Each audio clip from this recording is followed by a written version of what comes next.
बिस्मिल्लाहिर्रहमानिर्रहीम। इय्याका नअबुदु व इय्याका नस्तईन। मोहब्बत गोलियों से बो रहे हो, वतन का चेहरा खून से धो रहे हो। गुमा तुमको के रास्ता कट रहा है, यकीन मुझको के मंजिल को रहे हो, मंजिल को रहे हो। जनाब स्पीकर, पाकिस्तान के आईन के मुताबिक हर पाकिस्तानी शहरी का ये हक है कि वो अपने हकूक़ के लिए पुरअमन एहतजाज करे। पाकिस्तान तहरीक इंसाफ की सियासी तारीख में इमरान खान की विजन के मुताबिक, उसके सियासी सोच के मुताबिक पाकिस्तान तहरीक इंसाफ के वर्कर ने हमेशा मोहब्बत फाते आलम का दर्ज दिया है। पाकिस्तान तहरीक इंसाफ के वर्कर ने हमेशा अदम तशद्दुद का फ़लसफ़ा अपनाया है। पाकिस्तान तहरीक इंसाफ के वर्कर ने अपने लीडर, अपने कायद जनाब इमरान खान साहब की हिदायत के मुताबिक हमेशा पुरअमन जदोजहद की है, पुरअमन मुज़ाहमत की है। पाकिस्तान में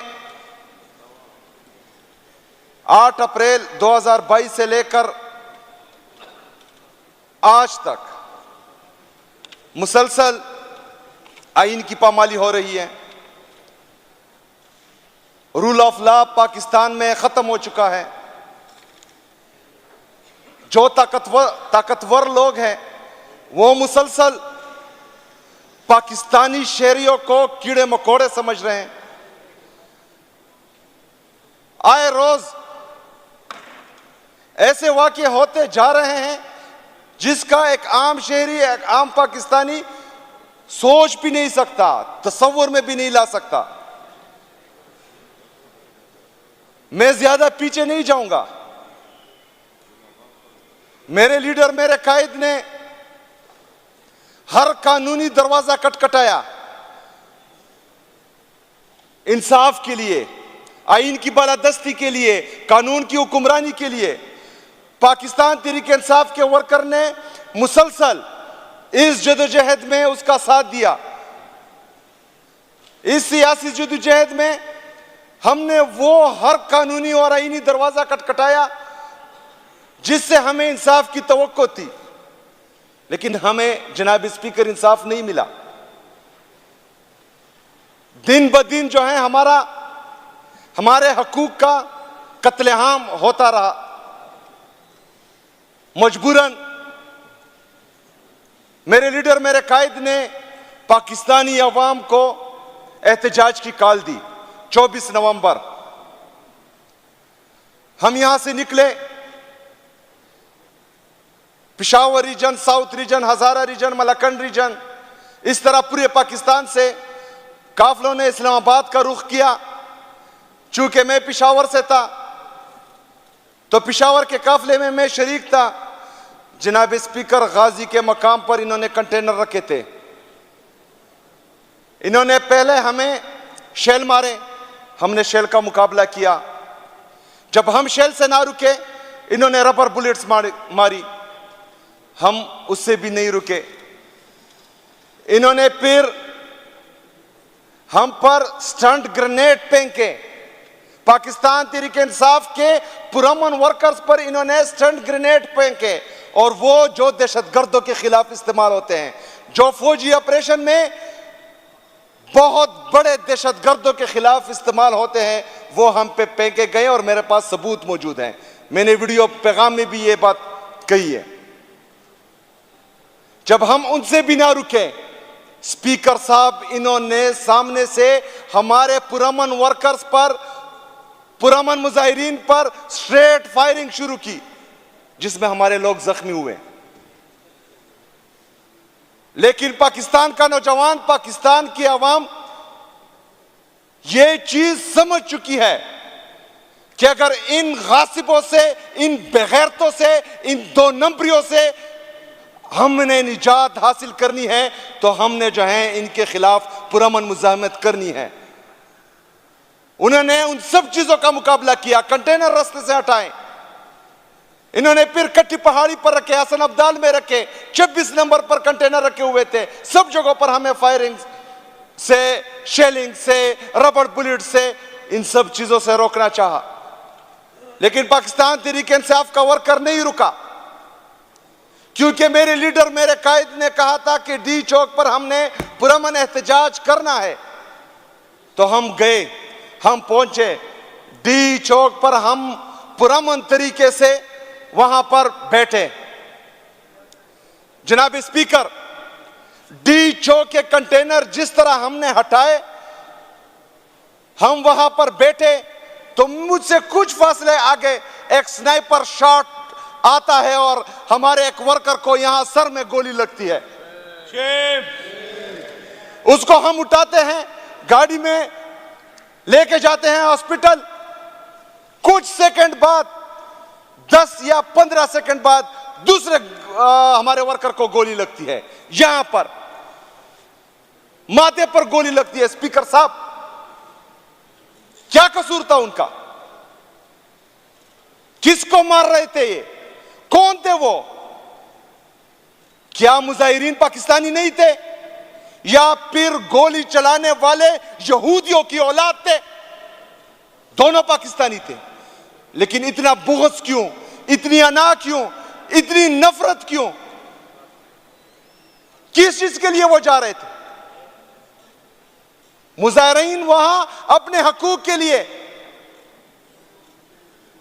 उनके मुतालबात क्या थे कि हमारे जो नाहक कैदी हैं उनको रिहाई, हमारे लीडर, हमारे कायद को जाली केसेस में 1.5 साल से कैदोबंद में रखा गया है, उसकी आजादी, वो भी आईनी और कानूनी दायरेकार में रहकर। गलत डिमांड नहीं थी। दूसरा मुतालबा क्या था? मैंडेट की वापसी।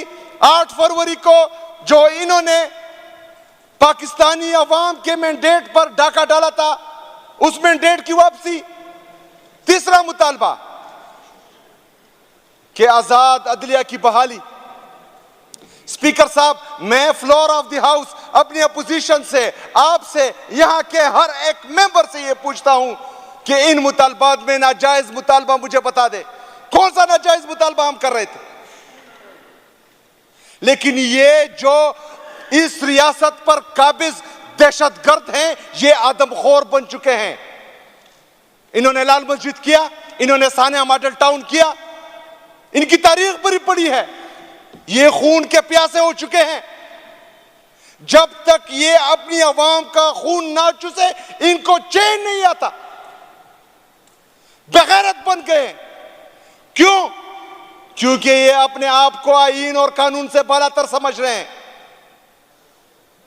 क्योंकि इस पाकिस्तान में इंसाफ का निजाम तबाह और बर्बाद हो चुका है। जो जितना ताकतवर है, उसकी जो मर्जी है वो पाकिस्तान में करे, कोई पूछने वाला ही नहीं। जनाब स्पीकर, इसके बाद रात के 8:15 हम डी चौक में मौजूद थे। एक साथ इन्होंने 500 से ज्यादा शेल हम पर फेंके, सारी तरफ धुआं ही धुआं। हम एक कदम के फासले पर एक दूसरे को नहीं देख पा रहे थे। इस वक्त इन्होंने अंधाधुंध फायरिंग शुरू की।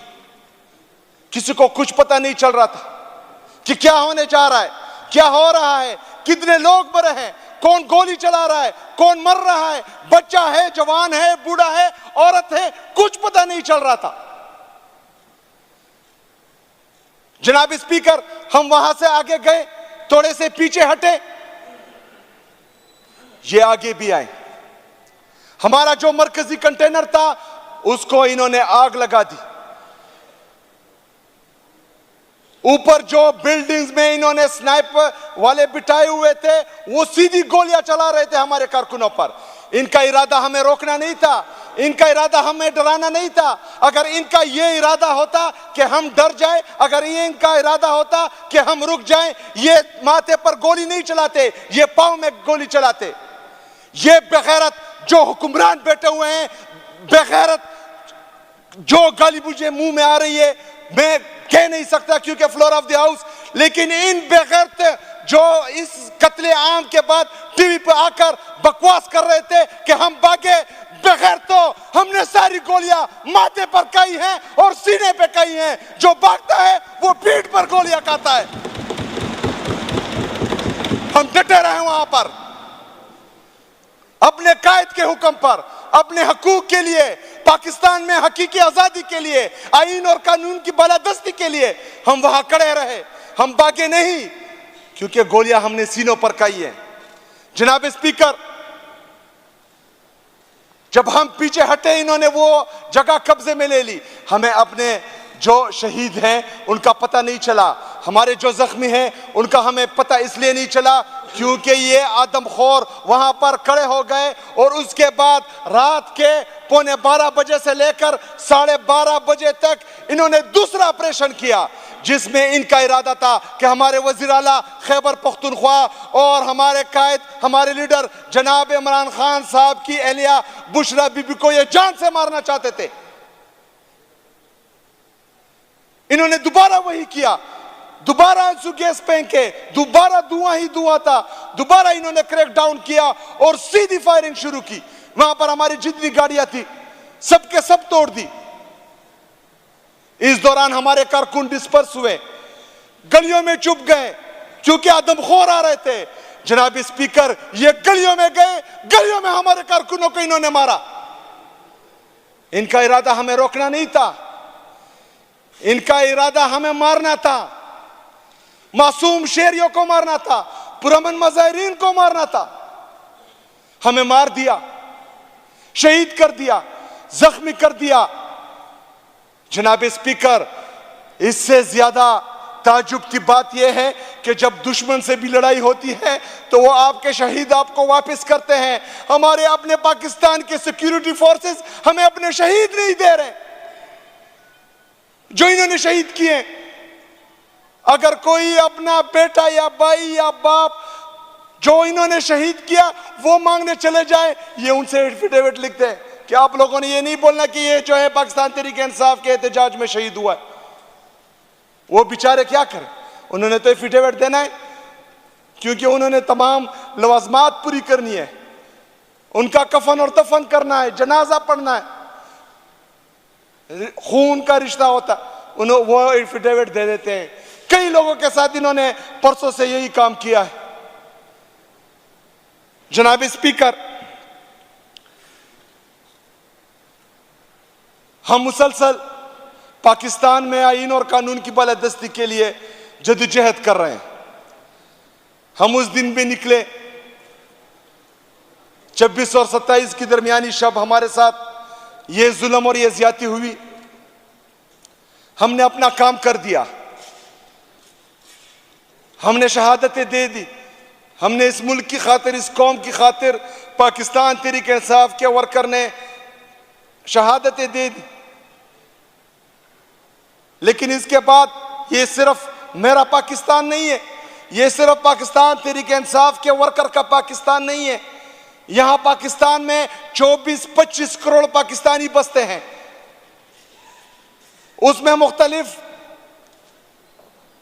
मकतबा फिक्र के लोग रहते हैं। अगर फर्ज करें मुझे शहीद किया जाता है या जख्मी किया जाता है और मैं अस्पताल जाता हूं तो डॉक्टर का यह फर्ज बनता है कि वो अपनी ड्यूटी सर अंजाम दे और पूरी दुनिया को बताए कि इन्होंने उस रात क्या किया। अगर फर्ज करें मैं इस कौम के लिए, इस मुल्क के लिए कुर्बानी दे रहा हूं तो हमारे जजेस का यह फर्ज बनता है कि वो ये पाकिस्तान में आईन और कानून की बालादस्ती लाए, हमें इंसाफ दे, हमारे साथ जो जुल्म हुआ है उसका पूछे। इंशाल्लाह हम पूरी उम्मीद हैं। अगर ये सोचते हैं कि बंदूक की जोर पर हमारे मुंह बंद कर देंगे या हमें रोक देंगे तो हमारा जोश, हमारा जज्बा, हमारा जुनून मजीद बढ़ गया है। इंशाल्लाह हम दोबारा आएंगे और दोबारा एहतजाज करेंगे इंशाल्लाह ताला।